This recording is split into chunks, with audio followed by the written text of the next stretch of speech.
মাফ করবেন স্যার,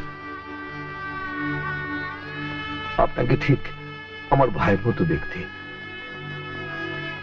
বাইরে থেকে দেখে বুঝতে পারিনি, ভেতরটা যখন দেখলাম অনেক তফাৎ।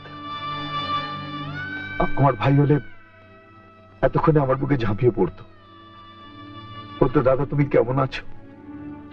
তুমি জানো না, তোমাকে অনেকদিন না দেখলে আমার খুব কষ্ট হয়। তুমি কিছু খাবে দাদা? আপনি আমার ভাই নন, মাথাটা ঠিক নেই তো?